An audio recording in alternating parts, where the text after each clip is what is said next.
So which one's better for you? You'll buy a $10,000 shed, and when it's all said and done, spend $20,000 for that shed. Most people will never own a home in their life nowadays. Then you could hire some 20-year-old kids to go in there and finish it out. You could make your own foundation and so on and so forth, and then finance it. Those are all really good reasons to do the shed conversion. I've been living off-grid in this camper van going on 5 years. I'm building a tiny cabin, and a lot of people suggested either a tiny cabin or a shed conversion. So which one's better for you? It was 13 degrees this morning. So thankfully a friend of mine sent in some headgear to keep me a little bit warmer. What took me so long to build my cabin?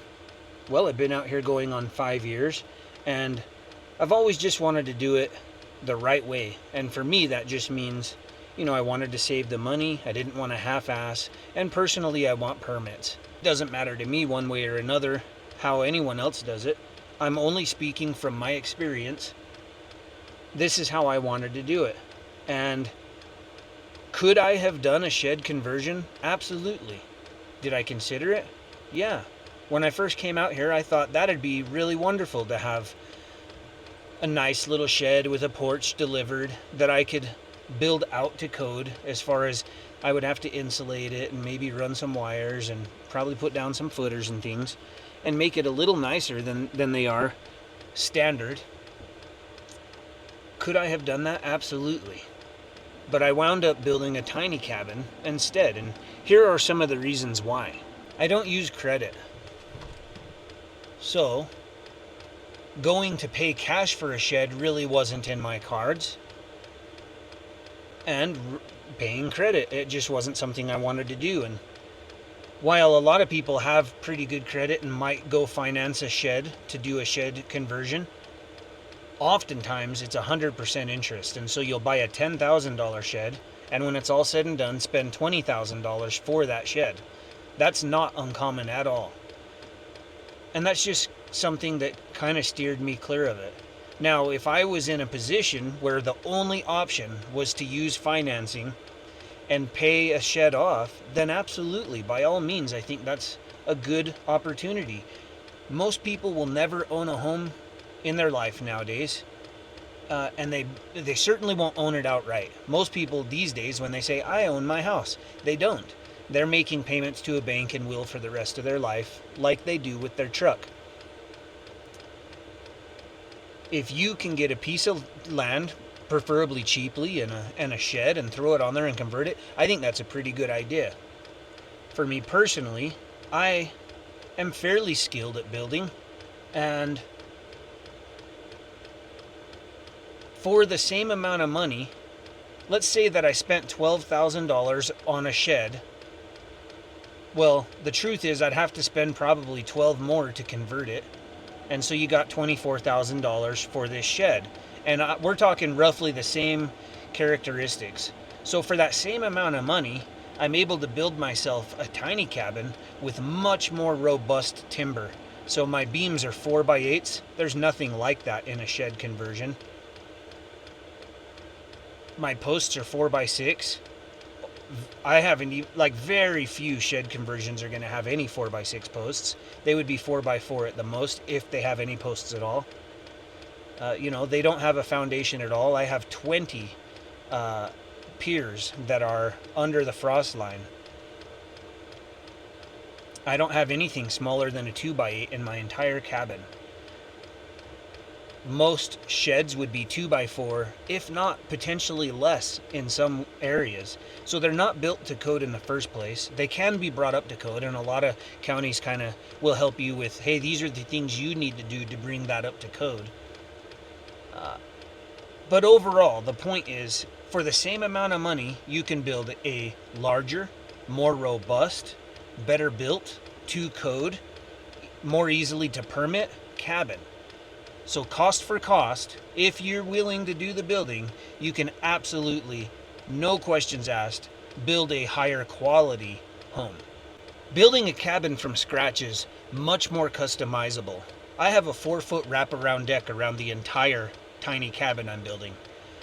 That's just not really an option with most sheds. If you're lucky, they might have a very small porch at the front. And some people hate the idea of my 4-foot wraparound deck. Well, that same person could build a 16 by 16 deck in the front of their cabin for the same cost. So there's a lot more options.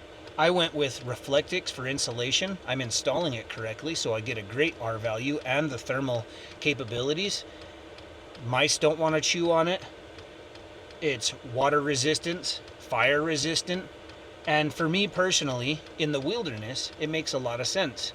I don't want to put pink insulation in my cabin and attract mice to burrow in it. So those are things you can consider. What kind of insulation do you want to put in? You get to choose. And the truth is with most shed conversions, you would end up doing your own insulation as well. My insulation will be on the outside of my cabin. That's not something that you could very easily do with a shed conversion. You would be covering up the nice siding that you paid for and then having to re-side it. So there's just a lot more customization available with building your own tiny cabin or tiny house. Lots and lots of options. You could build a cob home that's a tiny home. You could build a brick home that's a tiny home, a log cabin, a stick frame, all kinds of options, bricks and so on and so forth. You could stucco it. You can have a chimney. So I'm building a stone fireplace. It'll be like a masonry cooktop stove in my cabin. It'll be ideal for heating the place. It'll look really nice. I'll have the ambience of the open fire that you can see through the glass front. I'll be able to cook on it, of course, and that's just not something that comes with any of these sheds. And you would have to cut a hole in the ground and then pour a foundational pad on the ground and then build it up through the roof and get that all permitted and inspected if you wanted to do that the way that I'm going to do it. So it's possible, but just a little easier from ground, one, planning on that in my build. That's not to say that one is better or the other is better, really. Like I said, somebody had voiced that, well, if you're disabled, it'd be a lot easier to just have a shed brought to your property. Then you could hire some 20-year-old kids to go in there and finish it out and whatnot to your specs. You could make your own foundation and so on and so forth, and then finance it. Those are all really good reasons to do the shed conversion. I think overall, the two biggest contrasts are being able to finance the shed conversion. That can be really helpful to people. And if you're not highly skilled at building and whatever, having a home pretty well built for you already, those are really good reasons to do the shed conversion. And speed, being able to have it done almost immediately. You can finish one out a lot quicker than you can build and then finish out another cabin, most likely. And then, like I pointed out, you can design your own cabin. You can hire an engineer and do things that are way outside of the box. You can use different materials. You can definitely build for way less a much more robust and larger cabin if you do it by yourself. So one reason that the DIY tiny cabin works so well for me is, like I said, I didn't have the $10,000-$20,000 to just dump on anything. I've been spending around $1,300 a month to get lumber here and lumber there and hardware and insulation, and just each month I get what I can and I build on it and build on it and build on it, and then I communicate with the engineer and we talk about the process, and that way we can be sure that we can get it a final inspection done and get it permitted and everything. If I was going to do a shed conversion, I would make sure to put down a foundation. I would not just drop it on the ground or on 2x4s or 4x4s directly on the ground. You should have a concrete foundation of some kind. Piers is pretty easy to do, and then you can cover the sides of the piers and even have a little bit of storage under your shed that way. Then you can have it delivered and placed on your footers. And then from there, I would just look at your local county. If you want to get permits and whatnot, find out the process. Hey, what steps do I need to take to get this permitted? And it would most likely be basically, making sure that everything's robust enough. You got to have the spacing right. You got to have robust enough timber, and so you would have 16-inch centers, and you would have to have headers for your windows and doors, and the size of your door matters, and just those different things that if for some reason your shed had a 26-inch door, you'd have to expand on that and make it I believe it has to be 36 inches. There's just these things you need to meet. You'd want to insulate it. You don't have to put electricity and plumbing in it, but you potentially could. Those are things you need to think about, is finishing the inside of it. For me, on the cabin, I've done all the timber frame, inside. I want you to be able to see all the posts and beams. So there's all the posts and beams, and now I'm starting to wrap the outside in 2x8. Then I'll put on my insulation and tar paper, underlayment, and then the board and batten siding on the outside. And so everything's on the outside of the building. So from the inside, all you see is post and beam and lumber. And I think it'll look really nice that way. And then from there, that's pretty well finished. I'm not going to put in drywall. I'm not going to run electricity or plumbing. It's going to be very simple.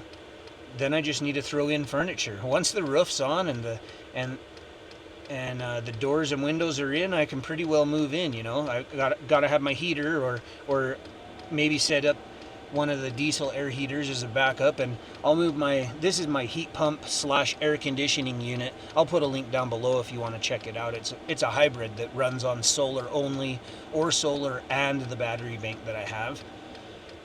And then I'll be setting up a large solar system, and I can put a link down there below for that too. I will just plug into that. I'm not going to wire it into the cabin. So like I say, this is not a stab at anybody. No matter what direction you want to go, that's up to you. It doesn't make any difference to me. I just wanted to give you my perspective on why what are the pros and cons of each in my experience.